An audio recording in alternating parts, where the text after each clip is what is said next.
More recently, researchers have begun to explore the idea that women who are on hormonal birth control, this might be associated with a decreased preference for masculinity. And there is some evidence that is consistent with this. There's been research showing that women who are on hormonal birth control prefer a less masculinized male face relative to what's preferred by the exact same women when they are naturally cycling. How did you get interested in studying birth control?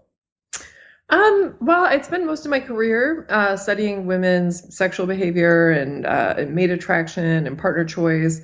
And I'd even done some work looking at women's sex hormones and the way that influences women's motivation and choice of dress and other things to that effect.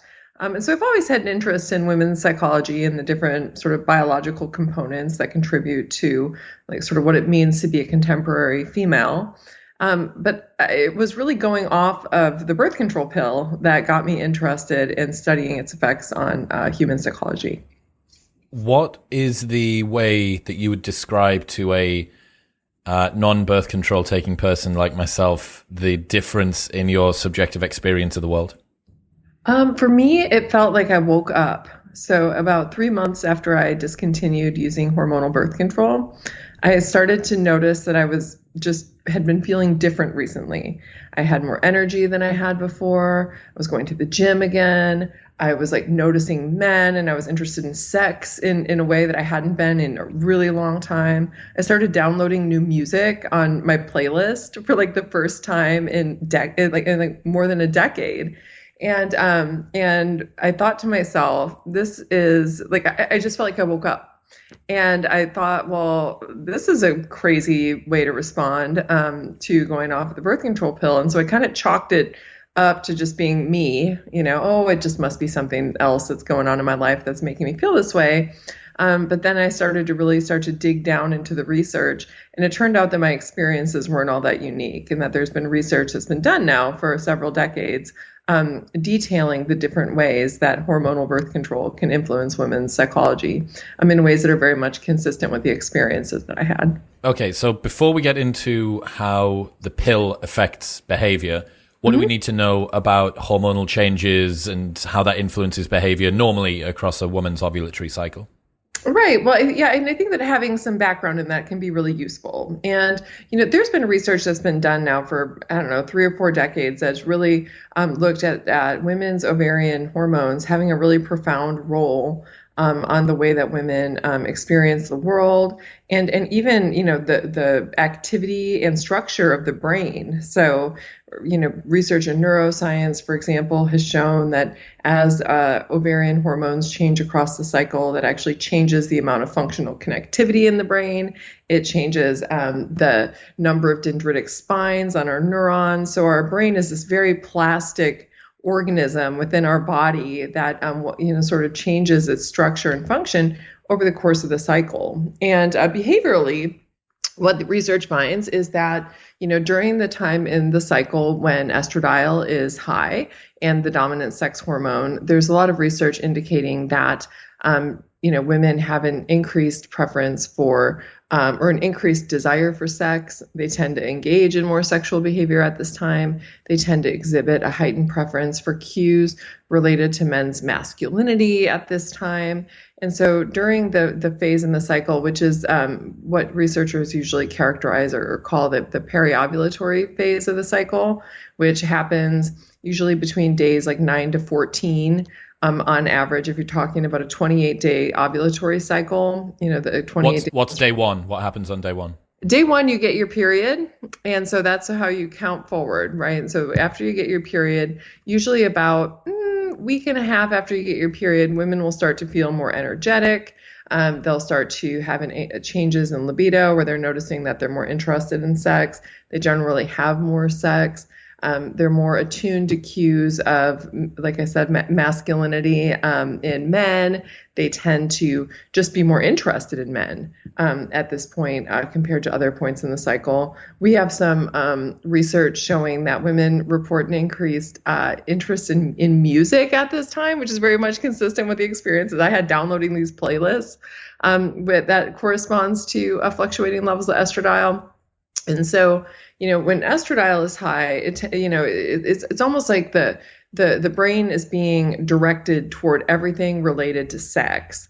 And the reason for this is, of course, during this time in the cycle, the body is getting prepared to release an egg. And this is a time when any sex that a woman might have can actually correspond to conception. And so, like the evolutionary process has sort of designed the female brain in such a way that when estradiol is high and an egg is getting ready to be released and women are potentially impregnable. That's not a word. It is now. Don't worry. It is now. That during this time, women are just really cued into sex and signs of sort of like genetic quality in partners. And then once the egg is released and within 24 hours of that, women are no longer fertile and they start releasing the sex hormone progesterone. That hormone is then associated with a whole different set of processes that the body is doing, in this case, to help increase the probability of implantation, right? And so it tends to make women sleepier, it tends to make them hungrier, it tends to decrease their interest in sexual behavior. They're not as interested in men. And during this time, it's because the body is solving a totally different set of problems. It's like you can no longer become pregnant from sex. And instead, what you need to be doing is sort of staying safe and preserving your energy in the case of a possible implanted embryo, in which case, pregnancy takes off. And so this is like for women who are not on the birth control pill, who are cycling, a menstrual cycle, or what in the sciences we like to call the ovulatory cycle, since that's sort of the main event of the whole act. It's a waxing and waning between these two hormones, with estrogen being really high and dominant during the first half of the cycle. And that's, generally associated with feeling sexy and energetic and being sexier to men. And then, this progesterone dominant phase, which is more associated with sleepiness, hungriness, and for some women, moodiness, and a diminished interest in sexual desire. And so that is the state of a naturally cycling woman. What would you say to women that get uncomfortable hearing about the fact that they are kind of at the mercy of their hormones and they're being played like puppets with regards to their drive for sex, their drive for food and sleepiness and stuff like that? It could be taken as a patriarchal superstructure trying to keep women in their place as basically bearers of children or keepers of children. Right. Yeah. I mean, look, the whole idea that hormones affect how we feel or what we do sounds sort of scary, especially given the history of, people who are like sexist assholes, essentially trying to keep women from, getting into positions of power by saying, oh, no, they're too fickle because their behavior is affected by their hormones. But the fact of the matter is everybody's behavior is affected by hormones. And everybody's moods are affected by hormones. And this includes both women and men. And so, women, our primary sex hormones, estrogen and progesterone, change cyclically and very predictably. And with those predictable changes, so too come predictable changes in things like libido and mood. For men's primary sex hormone is testosterone, and testosterone also affects men's behavior and mood. So we know that higher levels of testosterone is associated with higher sexual desire, and we know that lower levels of sexual desire are associated with decreased motivation and lower mood. And for men, even though there's a stereotype that women are, unpredictable and fickle because our cyclically changing hormones, you can actually predict what women's hormones are going to do, which means that you can predict how women are going to be responding to the world around them. For men and their primary sex hormone, testosterone, this is not at all the case, because men's levels of testosterone change all the time. They change based on the time of day.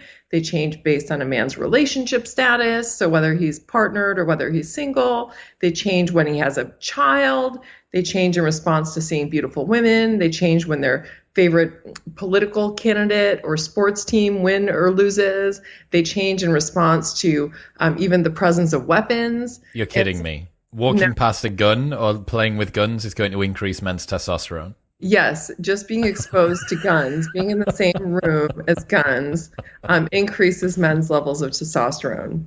And so, the idea that, oh no, women are so fickle and we don't know how they're going to react because their, hormones change and then that changes their mood and their behavior.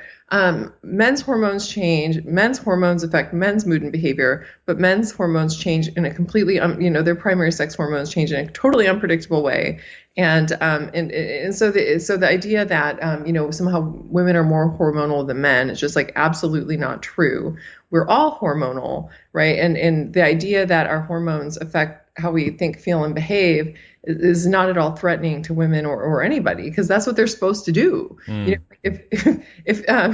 we didn't have our hormones, like, we'd be a disaster, because our hormones are helping to coordinate all of the activities in our body. And if, like, now is a good time for sex, like, our body's rolling out all the stops.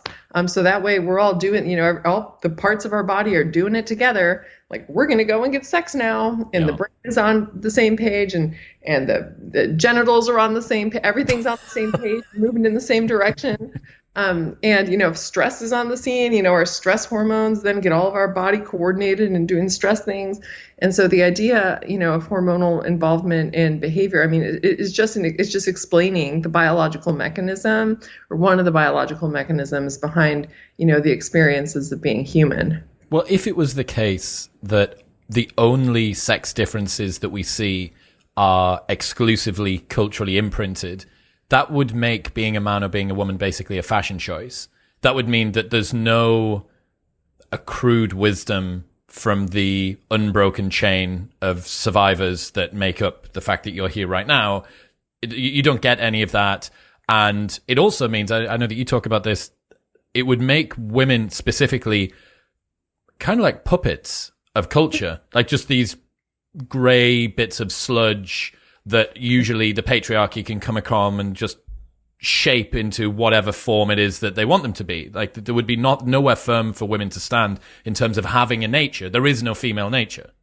Right. Yeah. No, I think that there's a tendency sometimes for people to believe that the idea that sex differences are the result of, the patriarchy and culture. It sounds on the surface as sort of this like pro-feminine idea, or pro-feminist idea. And a lot of people sort of adopt that. But it actually puts women in an incredibly submissive position of, saying that we're just like passive receptacles of culture, and that the things about us that make us unique from men aren't the result of, inherited wisdom that we've accrued, like, as you noted, from our successful female ancestors having successfully survived and passed down their genes from generation to generation to generation. But that instead, it's just, that all of us were too dumb to question these rules that we were being taught, and that we were just like, yes, we will do the cultural thing. Yes, we will.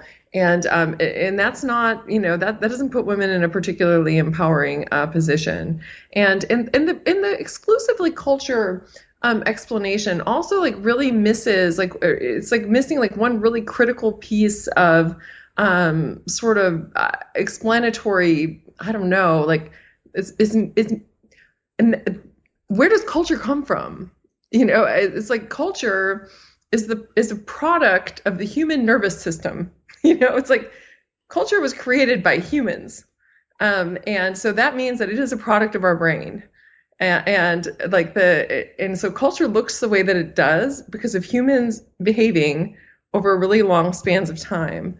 And the idea that, men have been so powerful that they have like created this whole cultural pattern that tends to be repeated the whole world over, and that women for this whole, the entirety of human history have just been sitting in the back seat and letting men create culture and tell us what to do. Again, it's also just, it's insulting.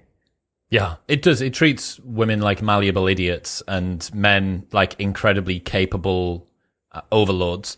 And I don't think that that's correct on either side. There was I had Carol Hooven on the show from Harvard. She did that book about testosterone. And she went to go and see red deer in Scotland, these seasonal breeders.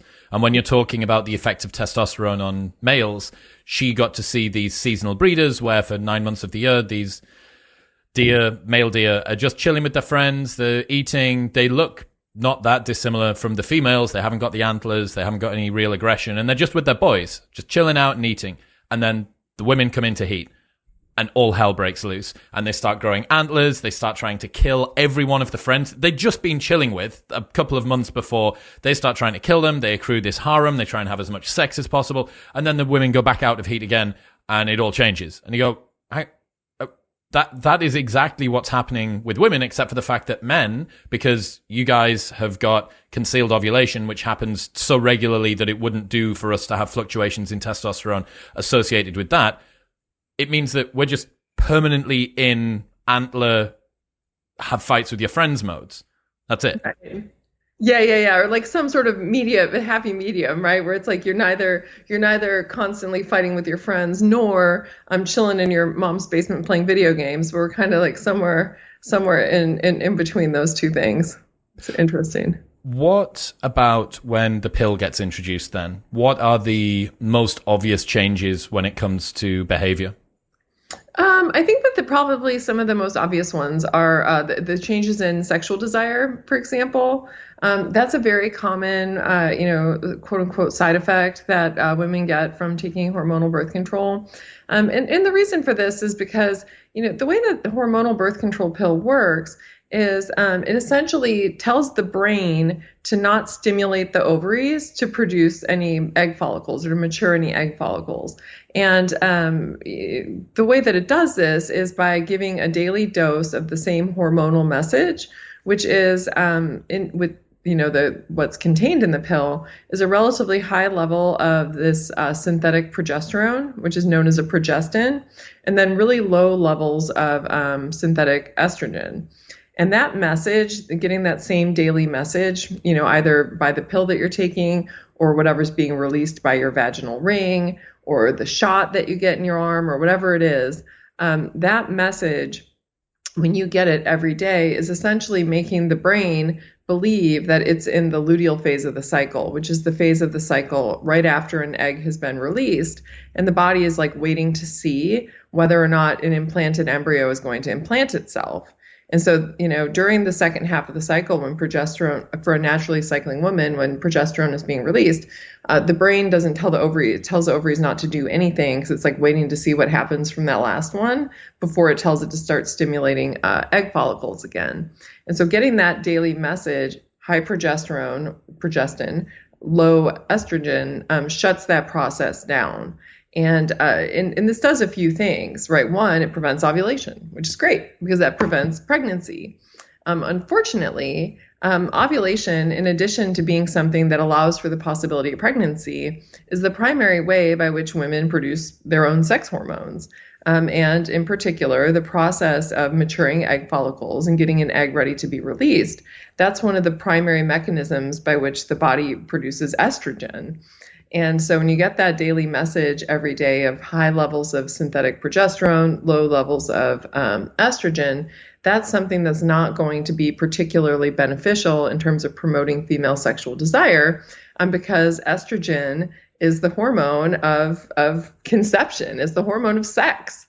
And so we know that all of those changes that we see in naturally cycling women, where near high fertility, when an egg is getting ready to be released, when women have high sexual desire, that the mechanism or the driver behind that is estrogen.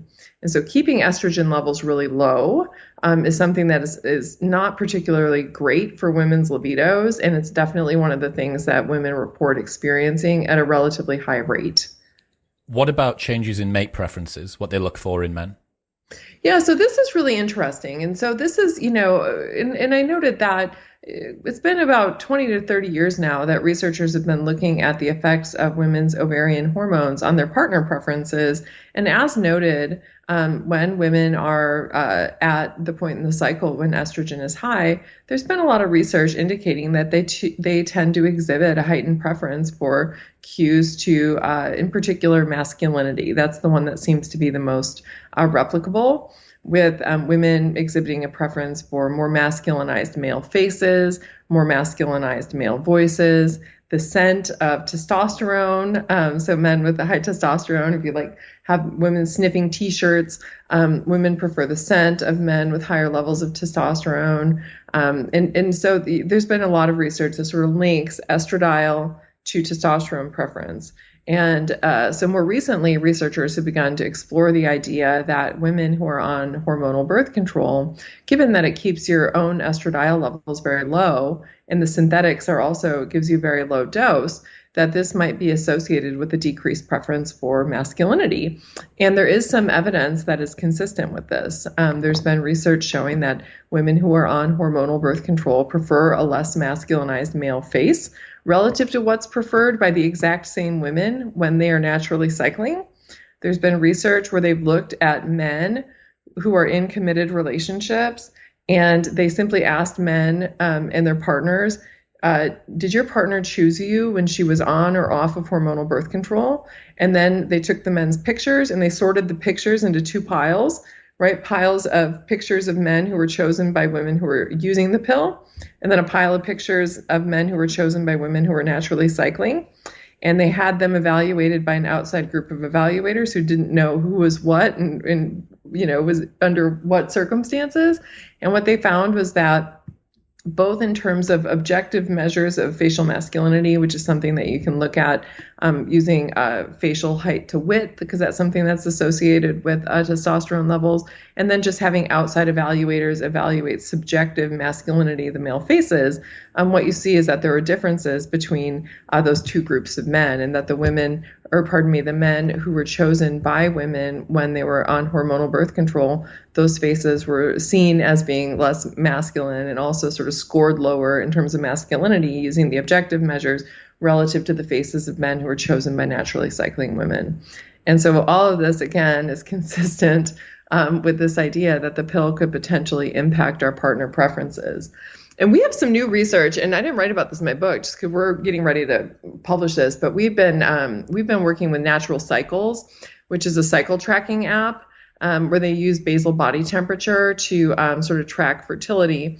And a lot of women use it either as birth control to like see when they're ovulating and then not having sex, or they use it when they're trying to conceive, seeing when they're ovulating so they do have sex. And we sent a survey to their users asking them about what type of birth control they were on when they chose their partners. And then we tracked the women's sexual behavior over the course of 3 cycles. Right. And so this doesn't necessarily tell us anything about tell us about your mate. But what we were able to do is look at whether or not women who chose their partners when they were on the pill are having less sex with those partners now that they're naturally cycling, relative to what you see among women who chose their partners while they're naturally cycling and now they're naturally cycling, right? And that's exactly what we found. So we found that over the course of the cycle, that women who chose their partners when they were on birth control or on hormonal birth control, they have less sex with their partners, even now that they're off of birth control, than their counterparts who were not on hormonal birth control the entire time. And what's really interesting about it is we also looked at differences in logged libido between those two groups of women, and there were no differences in libido, right? So the women who chose their partners when they were on the pill, or women who chose their partners when they were off the pill, they both had comparable sex drive. It's just that the women who chose their partners when they were on the pill are having less, translating that sexual desire into sexual behavior of their partners less frequently than the women who chose their partners while naturally cycling. Why do you think that is? I think that what the birth control pill essentially does by flattening our, cyclically changing hormones and sort of minimizing the role of estrogen in terms of our partner choice and partner preferences and the types of qualities that we're attuned to when we're choosing mates.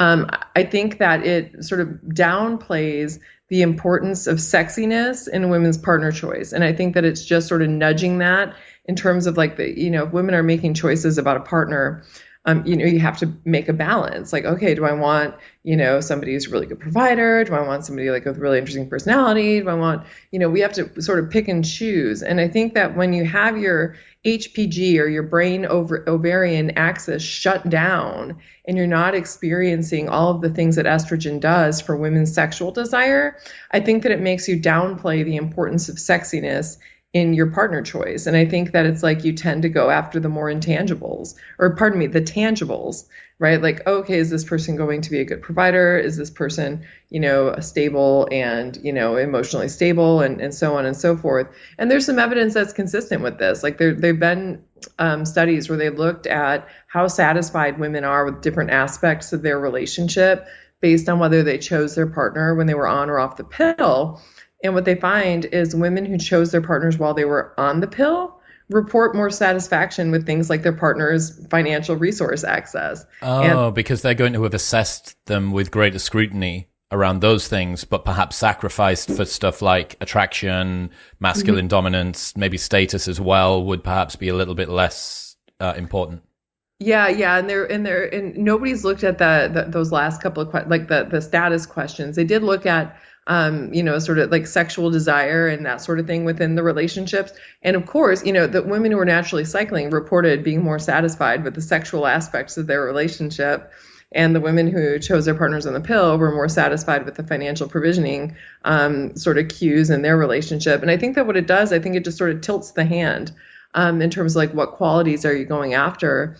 And for better and for worse, right? Like there can be it's not necessarily good. It's not necessarily bad. It just is different. And which is part of the reason I wrote the book. I think that, it's just important that we know what we're getting into when we go on the birth control pill. Obviously, one of the potential scenarios that you could see happening here is that a woman gets into a relationship with a guy while she's on birth control, comes off birth control, and finds that the dreamy relationship, maybe she's coming off birth control because they're about to be married, maybe they've got married and they're now going to try for a child and they haven't been together while she's been off birth control before, and she finds out that the dream relationship she was in might not be quite as attuned to what she wanted or was attracted to. So I can imagine that going off birth control can cause a lot of turmoil within relationships. Yeah, possibly, and that's a really provocative idea. And it's one that researchers have begun to explore. And they found some sort of mixed results on this. But one of the most sort of carefully done of these studies was one that was a longitudinal study in married couples. And they looked at that very question, like what happens when you have a married couple and the partners met when the woman was on hormonal birth control and now she goes off of it. And what they found was that when the women discontinued hormonal birth control, it did lead to changes in sexual and relationship satisfaction within the dyad. And the women reported changes in both of those things. But it turns out whether it made that worse or made it better depended on how attractive her husband was. And so what they found is that for women who were partnered to really attractive men, when they went off of hormonal birth control, they reported an increase in their sexual desire and an increase in their attraction to their partner. And that's exactly what you'd expect estrogen to do. It's like all of a sudden estrogen is back on the scene. It's like, oh my gosh, like here's my libido and sex, and this is wonderful and hooray. But for women who were partnered with less attractive men, what they found was the opposite. And that was that they reported a decrease in relationship satisfaction and a decrease in sexual satisfaction and sexual desire in their relationship. So women who have been using the more objective, tangible metrics of success in order to judge their partner may have discounted more so the masculinity and the way that they look. But that doesn't necessarily mean that they haven't got with a guy that is very masculine and very attractive. It just means that they haven't prioritized that. They then come out of this hormone-induced stupor, and then on the other side of that, they go, oh, holy fuck, I'm actually in a relationship with a really attractive guy. Look at how advantageous that is, and now I can have loads and loads of sex. Obviously, I'm being exaggerating, and also the same thing happens on the other side. I've been having a lot of conversations about what David Buss calls the mating crisis at the moment, this sort of imbalance between available guys that fit the characteristics that hypergamous women need and the ever-increasing group of high-performing women. I wonder whether the increased access and use of hormonal birth control influencing how objective the metrics are that women look for in men with regards to education, employment, future prospects, and stuff like that, is worsening this hypergamous nature at the moment, and also meaning that apps like Tinder and Hinge, which are very easy to put on what your job title is, what your education level is, so on and so forth. I wonder whether this is creating a hormonal profile in women which further predisposes them to choosing these types of objective metrics. Yeah, no, that's really interesting. I think that that's a fascinating possibility. I mean, and how could it not? I mean, it's like we already see the way that that hormonal birth control. I mean, we see how it's affecting women's achievement. You know, since the pill was made legally available to women, the number of legally available to single women, which was in the early 1970s, late 1960s, what you see is that the number of women who started doing things like applying to graduate programs, to law school, to medical school, to business school, it went up by like 1,000%. And it was just because women now could be sure that if they started that program, they could finish. Right? And the employers as well, presumably, would be more certain as well. Yeah, and so it's just like it just like gave women the ability to plan. I mean, it's used to be for like people like my grandmother, it was like the idea of going to graduate school would just be stupid because unless she was like totally chaste. Celibate, yeah. Yeah, the entire time that she was doing it, she was probably going to have to give it up because she was pregnant at some point. And so for, my generation and younger generations and women who came before me who've also had access to this, like, what a tremendous thing it's done for us in terms of allowing us to make plans and achieve. But because of that, you do have this like little bit of a mating crisis. And I have another little nugget for you to like chew on. And while you're thinking about this with the pill and the mating crisis, and this was something that was actually brought. Do you know who Dave Asprey is? Yeah, the health guy. Yeah. Yeah. So I did his podcast, and he's like a really smart guy. And we were talking about my book, and we're talking about the pill, and this was his idea.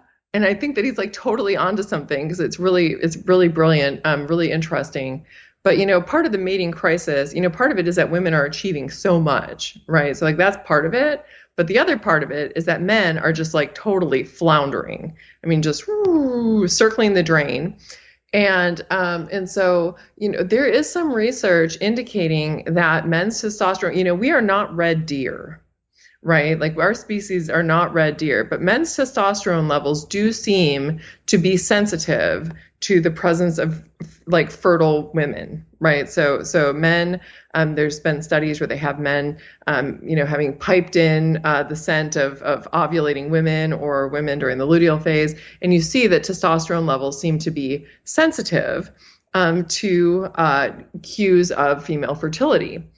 And so what Dave had suggested, and I thought was so interesting, was we have so many women on hormonal birth control, so much ovulation being suppressed, meaning that there are so few cues to estrogen, like sort of in the air, that could it be that men's lack of achievement motivation is in part driven by the fact that their testosterone is in the toilet because of the lack of sort of ovulating women to inspire those higher levels of T. And as you know, testosterone levels are at a ridiculous low. 1% per year it's declined by since 1980. I mean, think about that. And yes, xenoestrogens, and yes, obesity. I mean, there's a lot of microplastics and phthalates and more time inside and blah, blah, blah. Yeah, all of that. But even, no matter what they control for, there's still some like factor X out there that's contributing to these low levels of testosterone. So I'm going to throw out there as a possibility the idea that maybe it is a lack of estrogen cues. I think that makes a lot of sense. I mean, roll it forward even more and think about the fact that women who are on birth control that then urinate into the toilet, which then gets into the water supply, which then increases the amount of estrogen that's supposed to be consumed by men. No idea if there's any truth behind that at all. Yeah. But if it's the case that taking the pill, women who take the pill are sociosexually / pheromonally influencing men's testosterone in terms of the fertility cues, and also biologically, hormonally, internally influencing men's testosterone. Like, roll on top of that poor sleep and higher levels of neuroticism, people spending time in the house, all that sort of stuff. Like, yeah, that's going to drive testosterone down. Now, the fascinating thing is that women who take hormonal birth control are priming themselves for the kind of men that have lower testosterone. So it's both the cause, it's like the demand and the supply of the market for this up until the point at which they come off it. Right. Yeah. And it's like they want the provisioning, right? Like want a guy who's going to be a provider, but that's also something that's driven by testosterone. We know that men's testosterone levels are associated with like mating success and all of that on the one hand, but it's also associated with achievement.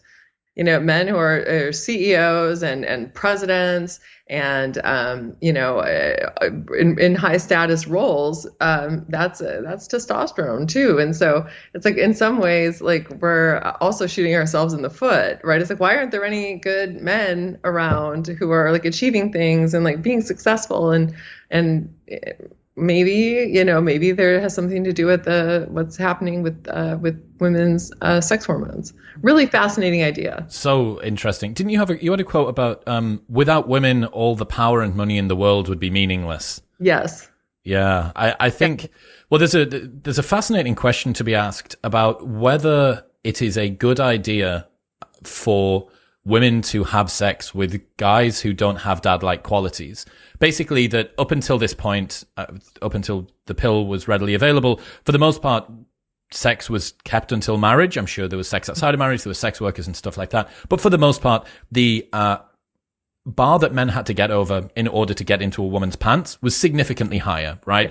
What is asking the father for the daughter's hand in marriage? What is that, right? You're going through a final checkpoint of presumably one of the highest scrutiny people in this woman's world to ensure that you have met the criteria. And the point being that if a lot is asked of men in order for them to get sex, they will meet that standard. Right? If you need to be a pillar of the community with a good job, who looks after his health, who doesn't have a bad record with the local community, who all of all the way, right? All the things traditionally that men would have been asked to do. That's the case. If what you're asking of men now, because the price of having sex for women has been reduced down so much, if what you ask of men is basically to be in the right place at the right time at the end of the night in a nightclub, right, yeah. men will meet that criteria appropriately as well. Now, I'm not saying that we need to completely withdraw bodily freedom from women to be able to control their own like ovulation and whether or not they're going to have children, but I do think that there is an interesting question to be asked. Like, is it a good idea for women to sleep with guys that they wouldn't want to be in a relationship with, or to sleep with guys that wouldn't make good dads? Because as you continue to drive the market price of having sex with a guy down, increasingly men will meet that criteria over and over again. And then you end up with questions being asked like, where are all the good men at? Right. Yeah. No, I mean, you're right. It's like men will rise to whatever standard is set by women in order to get sexual access. And sex has been an incredibly powerful motivator of male behavior, since the dawn of time. And that quote about, without women, all of the power and money and status in the world would be meaningless. It's something Aristotle Onassis said. I mean, there's so much truth to that. And that is that for men, getting sexual access is something that is an incredibly motivating force in a boy's life as he's sort of going through puberty and the pubertal transition, and then a man's life. And when women don't require a lot of men in order to consent to sex, it does, men will sink to whatever low standard is set and do sort of like what's minimally necessary in order to get access to the partner that they want or the partners they want, but not much more. And so the idea is, that, and I write about this in my book, and it's, this isn't, again, like sort of as you noted, and I want to just make sure to hasten to add, this isn't to say that women are somehow responsible for men being lazy asses right? This isn't like, that's not our cross to bear. It's instead just talking about, when we think about the types of cultural changes that have happened as a result of the birth control pill, this is possibly one of them. And that is that the birth control pill, by allowing us to know that men that we have sex with aren't going to be fathers of our children, it allows us to have casual sex in a way that we've never been able to have throughout history, and not have to worry about the long-term consequences. And as you noted, this tends to shift women's preferences in their choice of partners in ways that are very much skewed, not so much about like, is this person a good provider and a good dad, but more in terms of like, is this person sexy and might they be interesting for the evening? And that person might not have achieved anything. And so one of the things that the pill may have done by allowing shiftless men access to sex is reinforced shiftlessness. Because if you can get laid, this is what I always say, like when I'm talking to my grad students about this, I'm like, if you can get laid while you're living in your mom's basement and eating Cheetos, like, why would you ever do anything different? You're playing video games in your mom's basement and you're getting laid. Like, I mean, I think like most guys are like done. Yeah. Well, I had a conversation with Richard Reeves and Scott Galloway and Roy Baumeister over the last few months, and they have blown my head off about young male syndrome and about why we haven't seen roving bands of young guys pushing over granny and causing problems. And it's a combination of getting fake signals of camaraderie and achievement through video games, and Diana Fleischman's idea of uncanny vulvas, that they're getting fake cues of sexual fitness reinforcement from porn online. Now, if you have been one of the guys that by fortune of charisma or good looks or a good social circle or whatever is managing to bypass the porn one and get casual sex, but still with this, it's going to cause young men to not need to develop a lot of the things previously that would have been asked of them. But I got to tell you about a story of a girlfriend of mine who is a mostly lesbian bisexual. And she usually sleeps with women. That's her thing. But she also sometimes sleeps with men. And I was out for dinner with her, and I was mentioning I was going to have this conversation with you. And she said, well, it's really interesting thinking about the way that coming off the pill changed. And she spoke about a lot of the stuff that I'm sure we'll get into to do with the changes in stress and sort of the depth and color of her emotions and things like that. But then she said, one other thing that I noticed when I came off the pill was that for 1 week out of every month, I was straight again. That's so fascinating. And I guess I can guess which week of the month it was. Have you ever come across that before? Yeah. So that is something that I've heard from, I can't even begin to tell you how many women I've heard that from. I've heard from a lot of bisexual women who get nudged one way or the other, depending on where they are in the cycle. I've heard from women who thought that they were bisexual and then went on or off the birth control pill and then had that change where they were either completely straight or thought that they were completely lesbian. And did you manage to find a significant swing in one way or the other? It's really interesting because for most, the thing I've heard the most, but I've heard it all. But the thing I've heard most frequently is that they become a little more straight when they're off the pill. So again, we're looking at the highest rates of bisexuality ever amongst women right now, but we're also probably looking at the highest uptake of hormonal birth control ever. So how many of the things that we're seeing at the moment, even from men's behavior, is being influenced by the pill? I know. I mean, it's exactly. I mean, exactly. Yes. I mean, the idea, researchers have long suspected a role of sex hormones, like steroid sex hormones, in terms of sexual preference, right? And the story that you just told, and the stories I've heard from women are very much consistent with sort of hormonal nudges in terms of preferences. And for some women, it might just nudge them, right over the borderline into bisexuality. And some women, it can nudge them right over the side from being bisexual to being fully heterosexual. And some women, it nudges in the other direction. And I actually had this idea because after I'd heard this story so many times, I started thinking about late in life lesbians.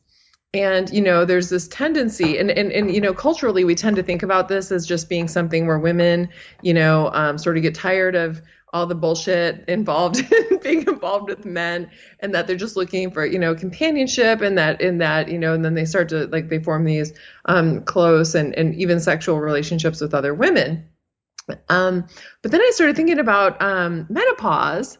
And, the menopausal transition is this other period of like hormonal disruption, right? Where you go from a naturally cycling state where you have this waxing and waning of hormones, including this big surge of estrogen that surrounds the periovulatory window that's associated with an increased preference for masculinity and maleness and just like that sort of thing. And all of a sudden, over time, when our ovarian hormones begin to really rapidly decline, estrogen levels are, very, very low in postmenopausal women.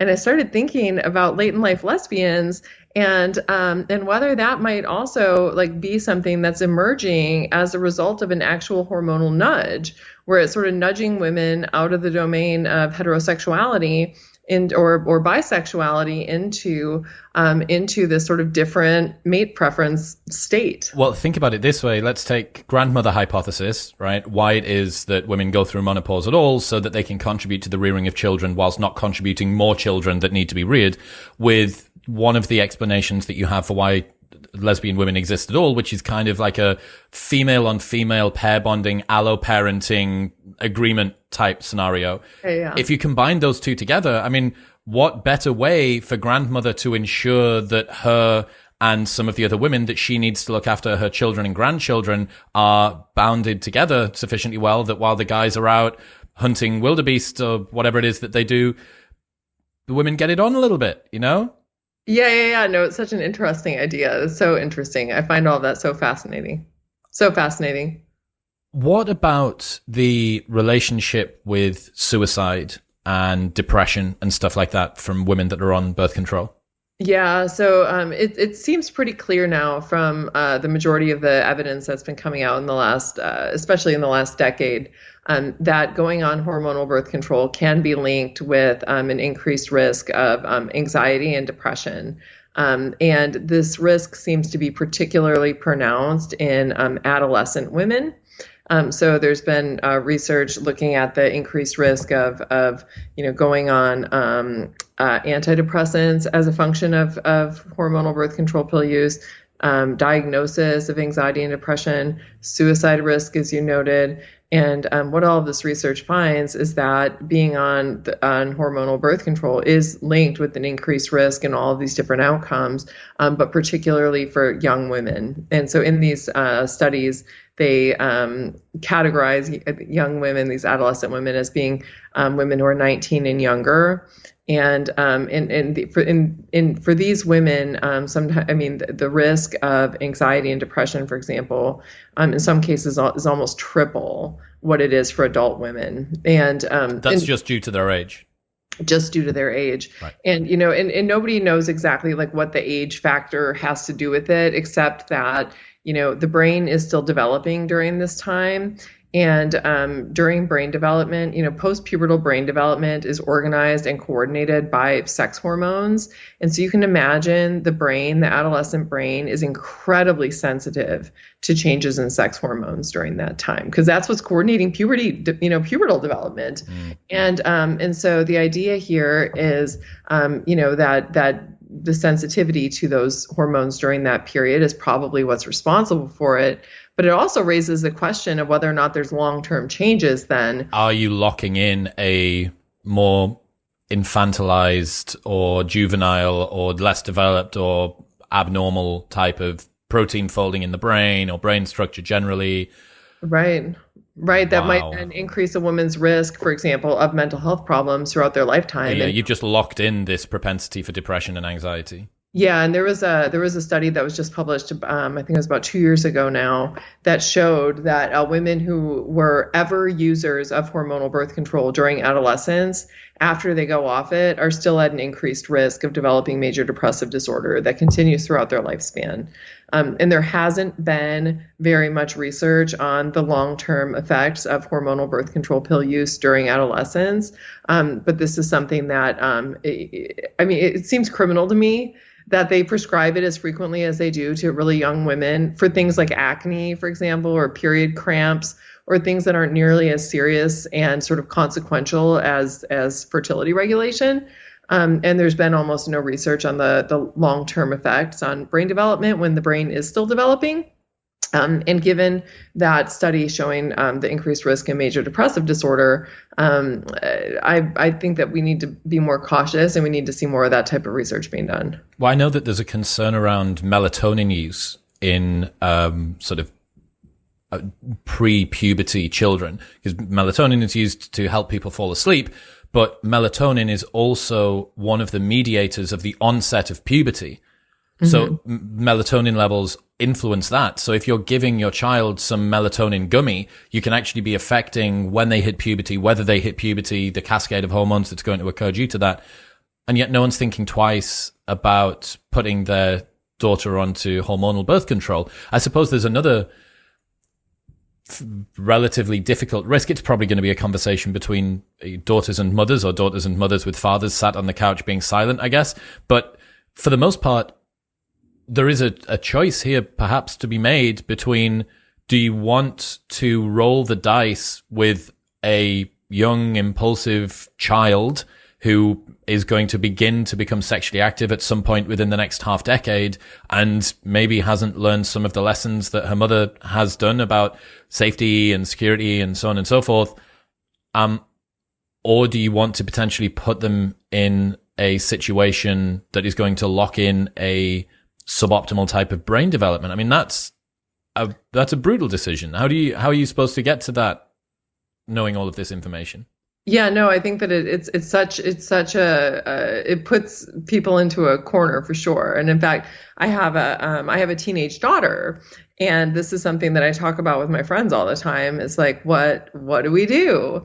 Like, what are the options? There aren't good options. And so, that's just another reason that having all this information out there is so important, because like what people decide is the best option or the least worst option, which is often, like what it is going to differ for everybody. We're all going to land on a different square when it comes to like making this type of a decision, which is why I think it's, just another reason it's so important to put all the information out there. So that way, whatever decisions are being made are being made based on all of the information. Also, Jonathan Haidt and Greg Lukianov's work about the coddling of the American mind. Obviously, in that, one of the things that they talk about is this sort of rampant increase in anxiety disorders amongst youngish girls, and it's completely in line with the introduction of Instagram and so on and so forth, and the intrasexual competition and the way that women do it and men do it, females and males, is very, very different, and it means that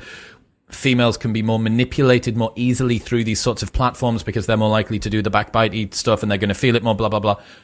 Has anyone controlled for the fact that hormonal birth control use is going to be continuing to ramp up at this time? What happens if you discount the base rate that comes from hormonal birth control use?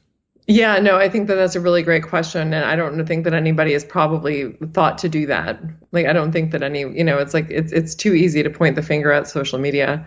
And it's too, I think that people get so nervous about talking about the potential consequences or side effects of hormonal birth control just because of how important it is for women, especially in this sort of dystopian post-Roe era that we're living in. I think that there's been a fear that, if we say something bad about it, that it's going to be taken away from us, or people will become afraid of it, or that we can't hold on to conflicting information, like that we can't simultaneously hold that birth control is really important and that it's played this huge role in terms of women's upward social mobility and economic independence, but that also, it can have some really shitty side effects and it can affect brain development. And it's like, I think that we're smart enough to hold both of those two pieces information. No, almost no one on the internet is smart enough to hold two different conflicting ideas in their mind at one time. If you go on Twitter, like, this is exactly what you see, right? Like the complexity of the truth is inconvenient for both sides. Yeah. And that you're totally correct. And it's one of the reasons that I really appreciate the audience that I've got on Modern Wisdom, and also everybody else that listens to long form podcasts, because you have to be able to take multiple opinions throughout a single piece of content that's very, very long that you're going to both agree and disagree with. And the pace is so much more naturalistic and pedestrian, even at 2 times speed. It's nowhere near as close as TikTok or Instagram or Twitter. And it means that you have time to sort of marinate in the ideas and go, okay, well, what do I actually think about that? Is it a knee-jerk reaction? Where's this coming from? So on and so forth. So I had Jamie Krems on the show last week, and she taught me about the female rivalry hypothesis for concealed ovulation. Are you familiar with this?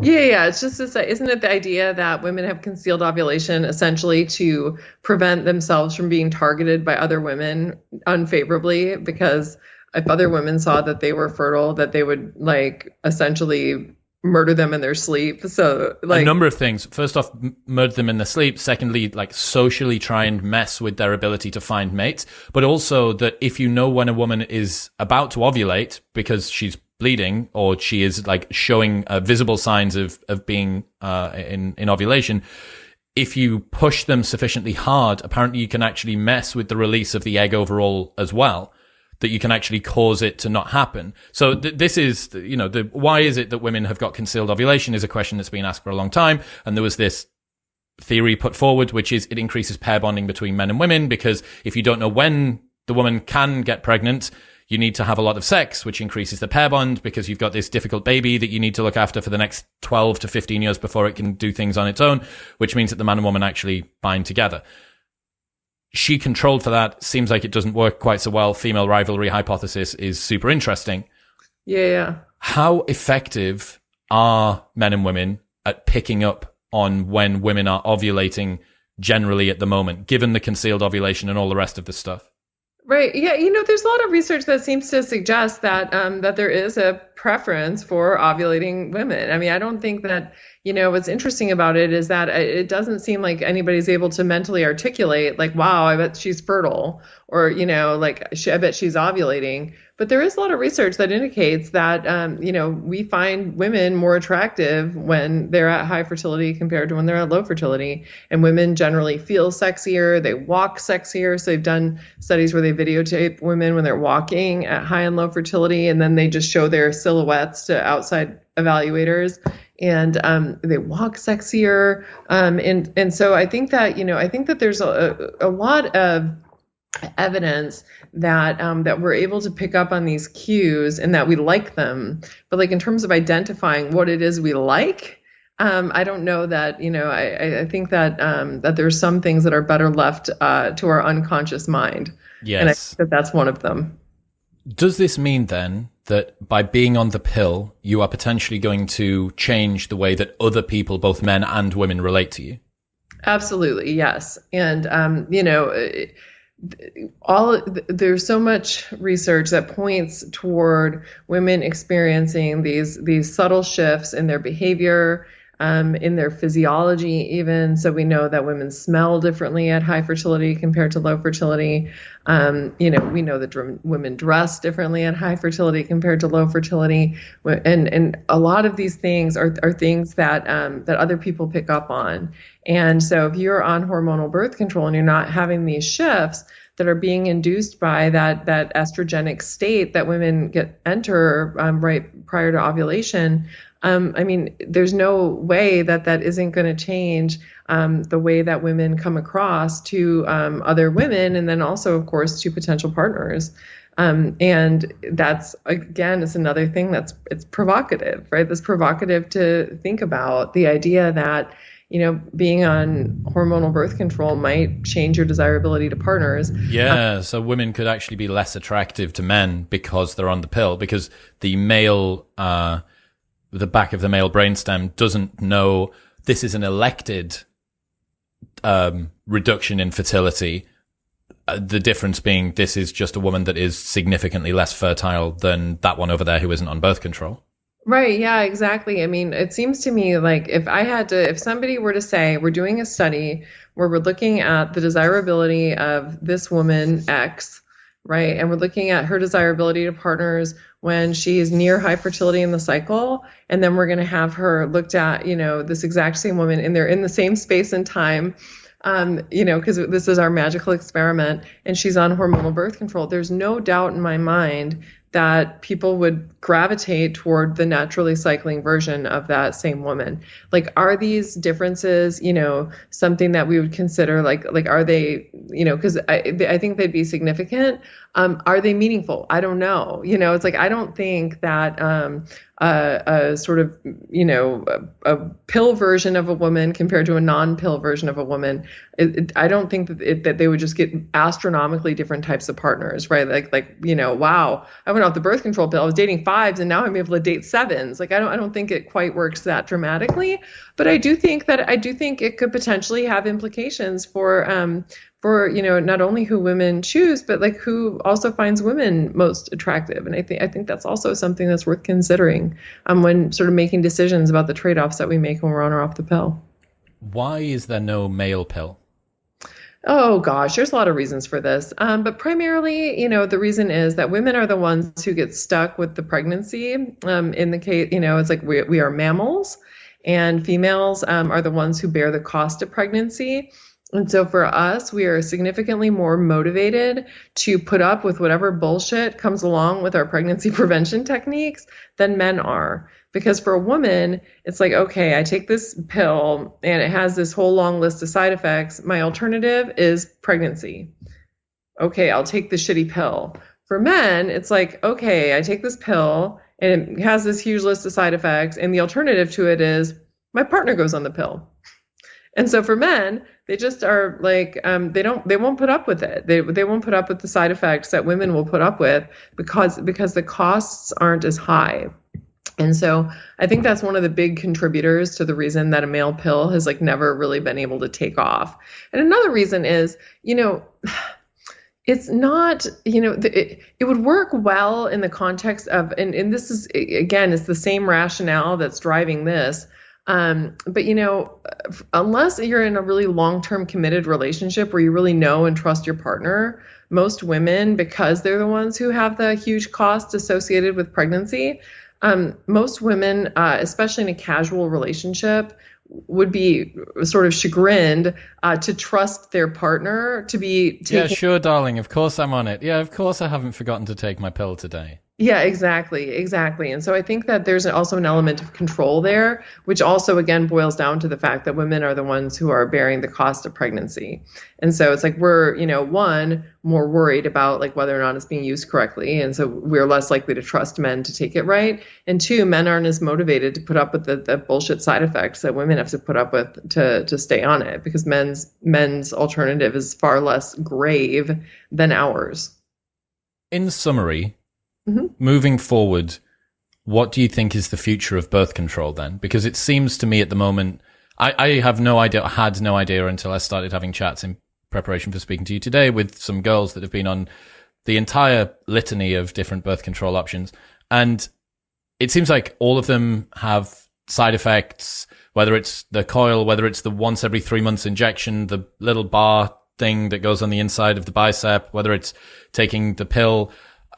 The only one that seems to be relatively side effect free is the thermometer under the tongue thing that you were mentioning earlier on, that you link in with an app and blah, blah, blah. But I think that there's a bit of trepidation for using that because to girls, it feels like less certain somehow. Anyway, my point being, what's going on? We've listed today a pretty uncomfortable variety of side effects, both to men and women, both physiologically, sexually, culturally, psychologically, short-term, long-term, during development, post-development. What is there anything that can be done? Yeah, I think that the future of birth control is going to be something that is not hormonal, but works just as effectively and works sort of within the body. And so, just to give an example, but I think we need to get more clever about it. I think that sometimes there's a tendency for like procedural inertia, right? Where it's like, oh, well, hormonal birth control works, so let's keep focus on that. But it's like, all right, like let's scrap that idea, like let's just forget about hormonal birth control for a minute and really get creative about what is it that's, produces sperm and what produces eggs and how do eggs transport themselves, like what if, and this is like a ridiculous idea, but so don't try to invent this. But I mean, what if there was like a little, shunt that you could like put in or like a little almost like a pinball machine flap that could be like right outside the ovary and the fallopian tube or whatever that bats the egg out and like just has it float around to get reabsorbed in the body. I mean, we just have no idea, because everybody's been focusing on this like one thing.